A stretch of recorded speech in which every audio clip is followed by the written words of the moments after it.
Hello friends, welcome back to my channel. இன்றைக்கி எதை பற்றின வீடியோ அப்படின்னு சொல்லி பார்த்தீங்கன்னா, பிசிஓடி பிசிஓஎஸ் வந்து குறைகிறதுக்கான ஒரு முக்கியமான ரெமெடியை தான் நான் அந்த வீடியோவில் சொல்லியிருக்கேன். பிசிஓஎஸ்க்கு ரொம்ப ரொம்ப முக்கியமான ஒரு காரணம் அப்படிங்கிறது இன்சுலின் ரெசிஸ்டன்ஸ் அப்படிங்கிறது தான். நம்மளுடைய பிளட் சர்க்குலேஷனில், அதாவது அந்த பிளட்டில் இன்சுலின் ஸ்பைக் ஆகிறப்ப நம்மளுக்கு வந்து பிசிஓஎஸ் பிரச்சனை வர்றதுக்கான வாய்ப்பு இருக்குது. டயாபெட்டிக் அப்படிங்கிறது வேறு. அது இல்லாமல் இன்சுலின் லெவல் இம்பேலன்ஸ் ஆகிறப்ப கட்டாயம் உங்களுக்கு பிசிஓஎஸ் வரும். இதுக்கு மெயின் காரணம் அதுதான். ஆண்ட்ரோஜன் ஹார்மோன் அப்படிங்கிறது நம்ம உடம்புல அதிகரிக்கும். அதோட ரிஃப்ளெக்ஷனாக பிசிஓஎஸ் அப்படிங்கிறது வரும்.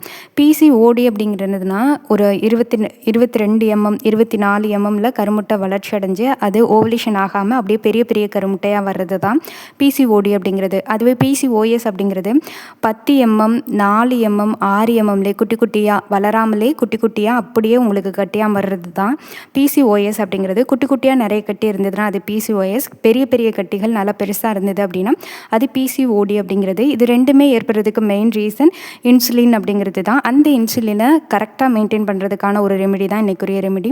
அதுதான் பட்டை வாட்டர் அப்படிங்கிறது. அதாவது லவங்கப்பட்டை உங்களுக்கு தெரியும். லவங்கப்பட்டையிலே நார்மல் பட்டை இருக்கும், அப்படி இல்லை இந்த பிக்சரில் இருக்கிற மாதிரி சுருள் பட்டை அப்படிங்கிறது இருக்கணும். உங்கள் ஆள்காட்டி விரலில் 2வது கோடு அளவுக்கு ஒரு பட்டையை எடுத்து நீங்கள் நாள் நைட்டே அதை ஊற வச்சு அடுத்த நாள் காலையில் அதை நல்லா பாயில் பண்ணி ஒரு 5 நிமிஷம் வரைக்கும் சிம்மில் வச்சு அதை ஃபில்ட்ரு பண்ணி இந்த தண்ணியை எடுத்துகிட்டு வாங்க.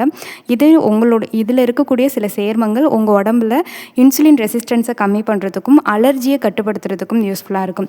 உங்கள் குடல் பகுதியில் ஏற்படக்கூடிய அலர்ஜி, இன்ஃப்ளமேஷன் இது எல்லாத்தையும், அதாவது வாய்வு, இது எல்லாமே தங்க விடாமல் பண்ணும். உங்களுடைய ஓவரிஸை நல்லா ஹெல்த்தியாக வைக்கிறதுக்கும் அண்ட் கர்ப்பப்பையை ஆரோக்கியமாக வைக்கிறதுக்கும் ரொம்ப ரொம்ப ஹெல்ப் பண்ணக்கூடியது தான் இந்த பட்டை வாட்டர் அப்படிங்கிறது. இது பிசிஓஎஸ் ஹார்மோனல் பிரச்சனை, இர்ரெகுலர் பீரியட்ஸ் இருக்கிறவங்க எல்லாருமே ஃபாலோ பண்ணலாம். இதை டெய்லி காலையில் டீ காஃபிக்கு பதிலாக நீங்கள் இதை எடுத்துகிட்டு வாங்க.